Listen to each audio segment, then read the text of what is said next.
এক ঘুমে রাত কামার। মানে রাত হলো মানে আপনি শুলেন মানে আপনার ঘুম নিয়ে ভাবতে হবে। আর ঘুম এমন একটা জিনিস, ঘুম যদি আপনার সঠিক হয় তাহলে আমাদের রিজেনারেশন প্রসেস, যেটা শরীর যেটা রাত্রিবেলা নিজে নিজে রিপেয়ারিং করে, এই যে পদ্ধতি, এটার জন্যই ঘুম দরকার। সুস্থ থাকার অনেক কিছু নিয়মের মধ্যে ঘুম একটা বড় নিয়ম।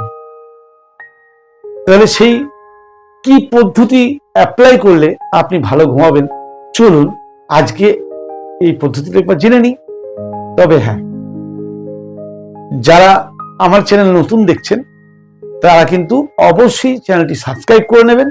আর যারা রোজ দেখছেন, আজকের ক্রিয়াটি প্রত্যেকে যারা দেখছেন প্রত্যেককে বলছি, যারা আপনারা আজ রাতেই নিজের উপরে প্রয়োগ করবেন, প্রয়োগ করে রেজাল্ট দেখবেন, রেজাল্টটা কি আসে, আর কমেন্ট করে জানাবেন যে কি রকম রেজাল্ট পেলেন। ঠিক আছে, তাহলে শুরু করি। এটি একটি খুব সহজ প্রাণায়াম, কিন্তু প্রাণায়ামটার নাম আমি বলতে পারছি না।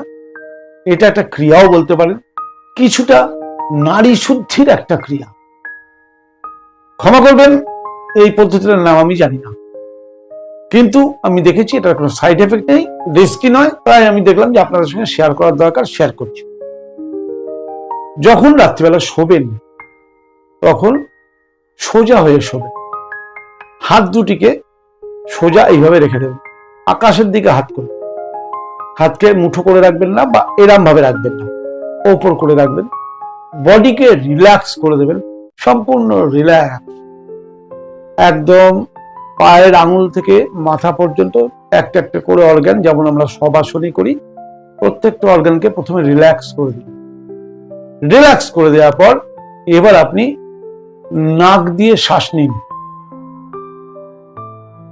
বুক ভরে নাক দিয়ে শ্বাস নিলেন। শ্বাস নেওয়ার পরে শ্বাসটা যথাসাধ্য, জোরপূর্বক নয়, কখনোই গায়ের জোর দেখাবেন না, যথাসাধ্য অন্তকুম্ভক করুন, অর্থাৎ শ্বাসটাকে ভেতরে আটকে রাখুন, ছাড়বেন না। যার যতটা শক্তি ততটাই, গায়ের জোর একদম নয়। তাহলে শ্বাস বুক ভরে নিলাম, ধীরে ধীরে ধীরে ধীরে পুরো শ্বাসটাকে ভর্তি করলাম, ভর্তি করার পরে অন্তকুম্ভক করলাম, অর্থাৎ ভেতরে শ্বাসটাকে আটকে রাখলাম। যখন দেখলাম যে শ্বাস এবার আটকে রাখতে কষ্ট হচ্ছে, তখন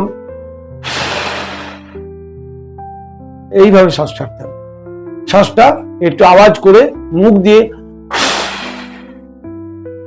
এইভাবে শ্বাস ছাড়া, শ্বাস ছাড়া হয়ে গেল। আবার নিলেন নাক দিয়ে, আবার ভেতরে হোল্ড করলেন, আবার শ্বাস ছাড়লেন।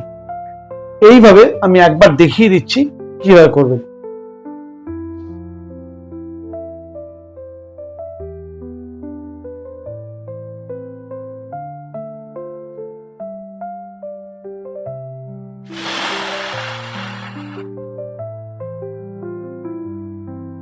এটা হচ্ছে একবার দেখানো, এইভাবে 3 বার করবেন।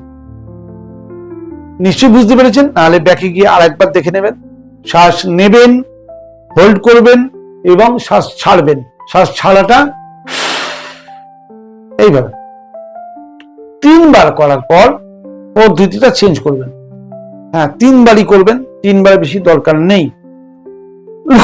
সরি, 3 বার করার পর আপনি কি করবেন, আবার শ্বাস নেবেন, হোল্ড করবেন, অর্থাৎ অন্তকুম্ভক করবেন, শ্বাসটাকে ভেতরে আটকে রাখবেন।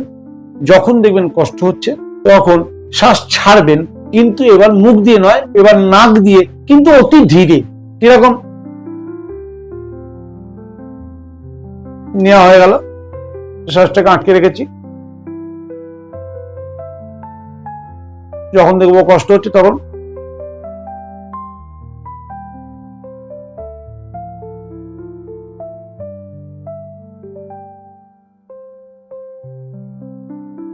সাউন্ডলেস ধীরে ধীরে নাক দিয়ে ছাড়বেন। এইভাবে 3 বার করবেন।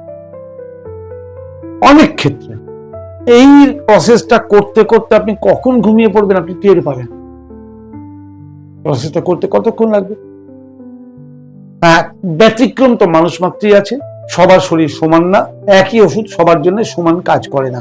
ঠিক সেরকম এই ক্রিয়া আমি 2-1 জনের মধ্যে দেখেছি তারা একবার করে রেজাল্ট পাচ্ছে না, তারা দ্বিতীয়বার করবে। একবার করলো, 5 মিনিট ওয়েট করলো, 5 মিনিট পরে দেখলো ঘুম আসেনি, ঠিক আছে, আর একবার করবে। মেবি কিছু মানুষ আরো আছে ক্রিটিক্যাল, যারা দুবারেও ঘুম আসবে না, তারা 3বার করবে। এইভাবে ম্যাক্সিমাম 5টা সেট করা যায়, কোনো ক্ষতির চান্স নেই। প্লেন শ্বাস নেওয়া, সাধ্য অনুযায়ী কুম্ভক লাগানো, কোনো টাইম বাইন্ডিংস নেই। আর 3বার, প্রথম 3বার মুখ দিয়ে করে ছাড়া, শেষে 3বার নাক দিয়ে সাউন্ডলেস ছাড়া, এবং স্লোলি। সেক্ষেত্রে মাথায় রাখবেন, নেওয়ার সময় যে টাইম লেগেছে, ছাড়ার সময় তার চেয়ে বেশি টাইম লাগে। অতএব যখনই আপনি আস্তে আস্তে ছাড়বেন, তখনই অটোমেটিকলি বেশি টাইম লাগবে। এই পদ্ধতিতে আপনি যদি শ্বাসের ক্রিয়া দ্বারা রাতের ঘুমটা খুব ভালো করে নিতে পারেন, ক্ষতিটা কি আছে?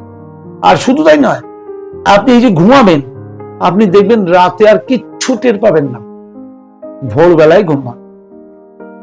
এবং সেই ঘুমটা ভাঙার পরে বুঝতে পারবেন, ওহ, কাল রাতের ঘুমটা এক্সট্রা অর্ডিনারি হয়েছে।